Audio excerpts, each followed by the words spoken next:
안녕하세요. 개인 파산을 신청하면 모든 빚이 다 사라지는 걸로 생각하기 쉬운데요. 꼭 그렇지만은 않다는 사실 혹시 알고 계셨나요? 오늘은 당신께서 공유해 주신 자료, 서울회생법원 이영원 판사의 개인 파산 업무와 관련한 제언이라는 문서를 가지고 좀 얘기를 나눠보려고 합니다. 어떤 경우에 이 법원에서 비탕감, 그러니까 면책을 허가하지 않는지 그 속사정을 한번 깊숙이 들여다볼게요. 실제 법원 결정 사례들을 보면서요, 이 복잡한 법률 이야기의 핵심을 파헤쳐보는 시간, 네, 지금 시작하겠습니다. 이 문서를 보니까요, 거의 실제 법원 업무 지침으로 써도 될 만큼 아주 상세하더라고요. 면책이 안 되는 경우부터 시작해서 최신 실무 경향, 또 파산관제인의 역할까지 다 나와 있어요. 그럼 우리가 제일 궁금한 거, 그거부터 한번 파고들어 보죠. 파산 신청만 하면 다 되는 게 아니라면 도대체 어떤 행동들이 문제가 되는 건가요? 그 법조항에요, 채무자 회생법 제564조였죠. 여러 사유가 있다고요. 네, 맞습니다. 법에서는 몇 가지 그 명확한 기준들을 제시하고 있는데요. 가장 대표적인 것이 재산을 일부러 숨기거나 이걸 은닉이라고 하죠. 아니면 다른 사람 이름으로 바꾸거나 그 재산의 가치를 일부러 막 떨어뜨리는 행위 이런 것들이고요. 또 파산 선고 받기 1년 안에요. 이미 나 파산하겠구나 아는 상황인데도 이걸 속이고 신용거래로 재산을 막 불린 경우 이것도 해당됩니다. 그리고 법원에 거짓말로 채권자 명단이나 재산 상태를 내는 거 이것도 안 되고요. 또 특정 빚쟁이한테만 몰래 이렇게 빚을 갚아서 다른 채권자들한테 손해를 끼치는 행위. 이걸 편파변제라고 부르죠. 이것도 문제고요. 또 과도한 낭비나 도박 같은 거 있잖아요. 이런 사행행위로 재산을 확 줄이거나 아니면 감당도 못할 빚을 막 진 경우. 마지막으로는 이제 법원에서 이거 설명 좀 해보세요 하는데 거기에 응하지 않거나 거짓말하는 행위. 이런 것들이 명시되어 있습니다. 와, 항목들이 생각보다 꽤 구체적이네요. 근데 단순히 그런 행동을 했냐, 안 했냐, 이것만 보는 게 아니라 그 왜 그랬는지, 그 배경이나 의도까지 좀 따져본다는 점이 좀 흥미로운데요. 자료에서도 보니까 파산에 이르게 된 경위 등을 고려해서 면책해주는 것이 타당하다고 인정되면 예외적으로 면책될 수도 있다. 이렇게 나와 있더라고요. 이걸 재량면책이라고 부르는 거 맞죠? 네, 바로 그 점이 핵심입니다. 그러니까 법원이 단순히 체크리스트 확인하듯이 법조항만 기계적으로 딱딱 적용하는 게 아니에요. 이 채무자가 왜 파산까지 오게 됐는지 그 과정 전체를 다 살펴봅니다. 대법원 판례에서도 이 중대한 과실이 있었냐 없었냐를 판단할 게 파산 경기를 반드시 고려해야 한다고 강조하고 있거든요. 결국 법원이 가장 중요하게 보는 가치는 채무자의 어떤 정직성, 그리고 절차에 임하는 성실성, 또 정보의 투명성입니다. 정말 고의로 채권자들에게 피해를 주려고 했는지, 아니면 정말 피치 못할 사정이 있었는지, 이런 걸 종합적으로 판단해서 면책 여부를 아주 신중하게 결정하는 거죠. 아, 그렇군요. 실제 사례를 보면 좀 더 와닿을 것 같아요. 재산을 숨긴 경우, 그러니까 재산 은닉 사례로 언급된 그 법원 결정 보니까요. 상속 재산이나 보험금을 배우자나 자녀 계좌로 이렇게 받은 경우더라고요. 이건 누가 봐도 좀 빼돌리려는 의도가 있어 보이는데요? 네, 맞습니다. 그 결정에서는 채무자가 보험금을 직접 받지 않고 자녀 명의 계좌를 이용한 것을 이건 명백히 재산을 숨기려는 시도다 이렇게 보고 면책을 허가하지 않았습니다. 채권자에게 돌아갈 몫을 의도적으로 감춘 거죠. 그런데 그 이혼 관련 사례는 좀 더 생각해 볼 지점이 있어요. 이혼 자체나 재산 문화 자체나 문제는 아닙니다.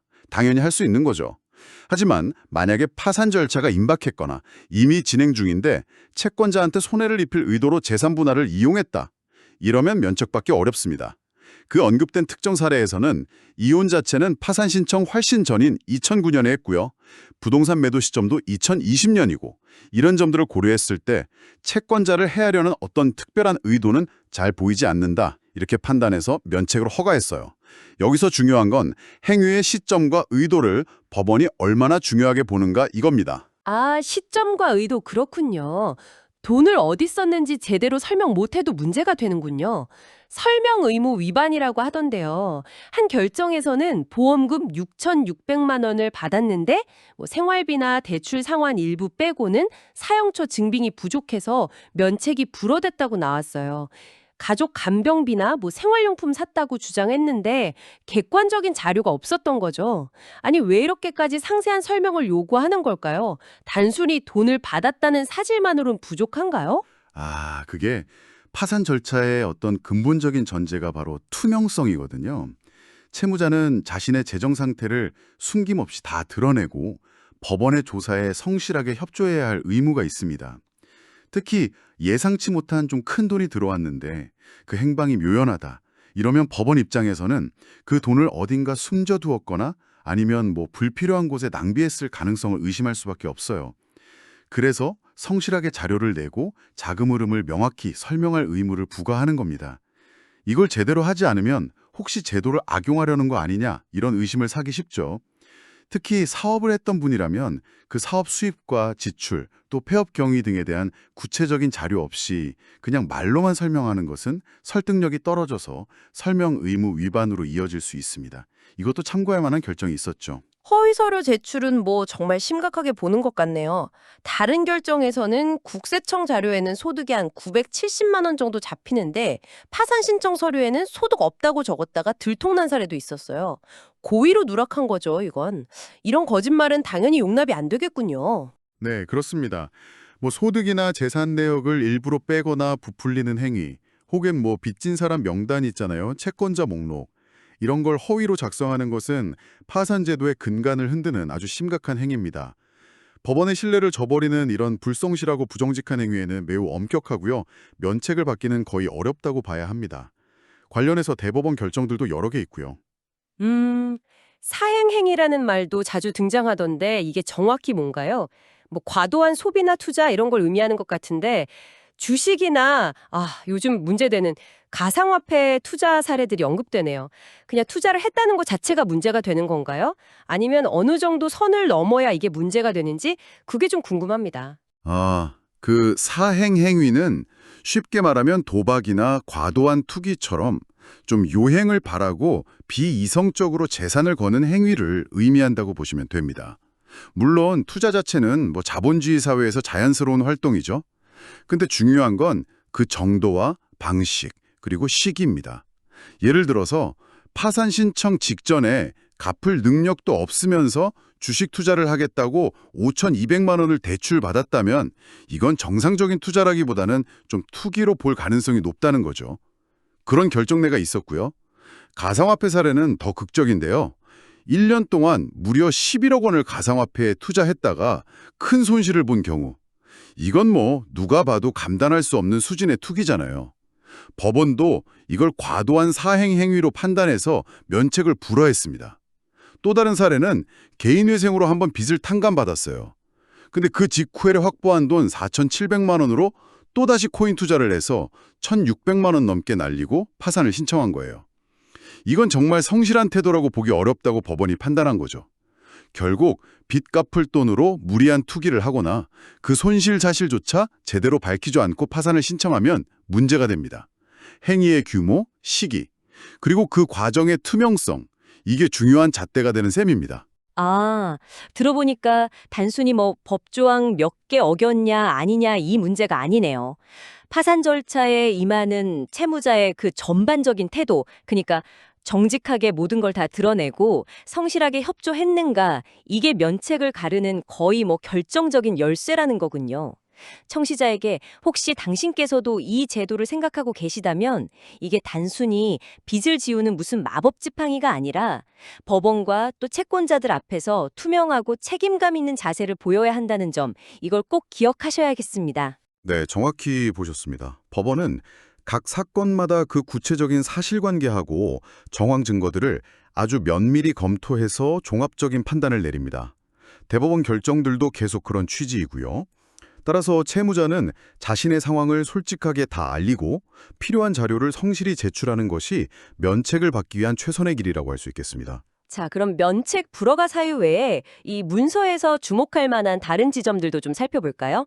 선면책제도라는 용어가 나오는데 이건 어떤 건가요? 좀 생소하게 들리네요. 선면책제도요. 그건 파산 절차를 좀 더 효율적으로 운영하기 위한 방안 중 하나입니다. 일단 파산을 선고하고 조사를 해보니까요. 채무자에게 뭐 나눠줄 재산이 거의 없고 또 우리가 앞에서 본 그런 면책 불허가 사유도 딱히 보이지 않는 비교적 간단한 사건들이 있어요. 이런 경우에는 채권자들이 별다른 이의를 제기하지 않으면 파산 절차를 완전히 마무리 짓기 전에 법원이 미리 면책 결정을 내려주는 겁니다. 그러면 채무자는 더 빨리 새 출발을 할 수 있고 또 법원이나 파산관제인의 업무 부담도 좀 줄어드는 효과가 있겠죠. 일종의 패스트 트랙이라고 생각하시면 이해하기 쉬울 것 같습니다. 아, 효율성을 위한 제도군요. 알겠습니다. 또 임대인 파산 사건도 언급되는데 이건 집주인이 파산하는 경우잖아요. 와, 세입자 입장에서는 보증금 문제가 걸려 있으니까 정말 민감하고 복잡한 사안일 것 같습니다. 네, 맞습니다. 임대인이 파산하면 그 건물에 사는 세입자들의 보증금 반환이 진짜 최대 현안이 됩니다. 파산관제에 있는 이 세입자들의 주거 안정하고 보증금 회수를 최대한 도우면서도 동시에 다른 채권자들과의 어떤 형평성도 고려해야 하는 아주 어려운 줄타기를 해야 하죠.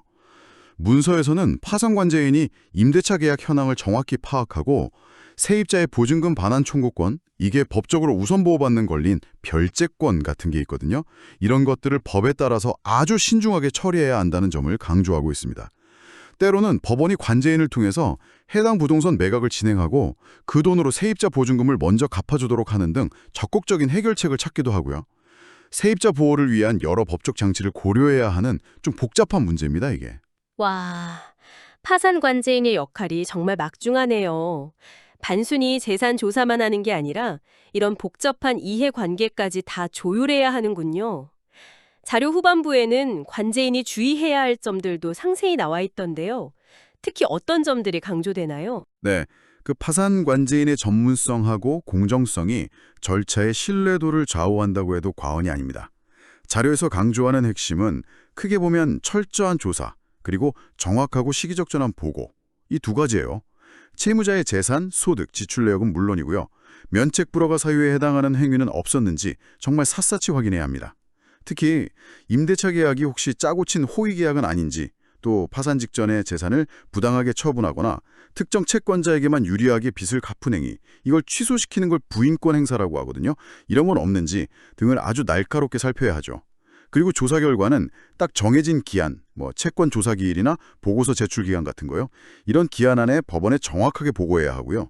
채무자에게 필요한 자료 제출을 명확하고 신속하게 요구해서 조사가 늘어지지 않게 하는 것도 중요하고요. 결국은 법률 전문가로서의 어떤 책임감을 가지고 공정하고 투명하게 절차를 이끌어야 한다는 점을 거듭 강조하고 있는 겁니다. 네, 오늘 당신이 공유해 주신 문서를 통해서 개인 파산 면책의 그 이면을 아주 깊이 들여다봤습니다.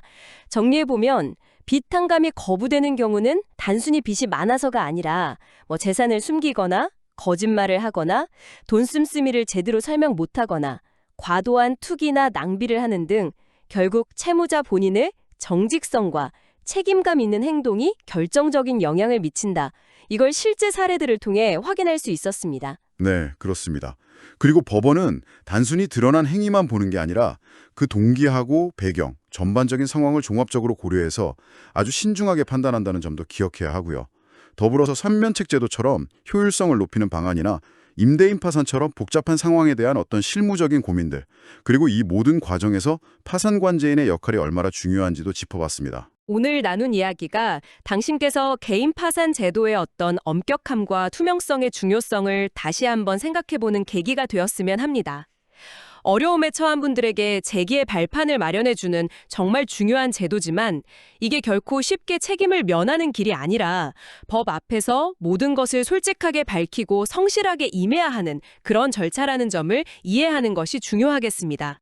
마지막으로 오늘 논의와 관련해서 이런 질문을 한번 던져보고 싶습니다. 문서에서도 잠깐 언급됐지만 가상자산처럼요. 기술 발전으로 과거에는 상상하기 어려웠던 새로운 금융활동들이 계속 등장하고 있잖아요. 그렇다면 이런 새로운 형태의 활동에서 발생한 막대한 손실이나 이걸 이용한 재산은닉 시도를 기존의 사행행위나 재산은닉이라는 그 법률적 잣대로 과연 어떻게 평가하고 적용해야 할까요? 이렇게 빠르게 변하는 세상에 맞춰서 제도의 공정성을 지키면서 또 남용을 막기 위한 법적 기준은 앞으로 어떻게 더 정교하게 다듬어져야 할지 이런 부분은 우리 모두 함께 고민해 볼 만한 숙제가 아닐까 싶습니다.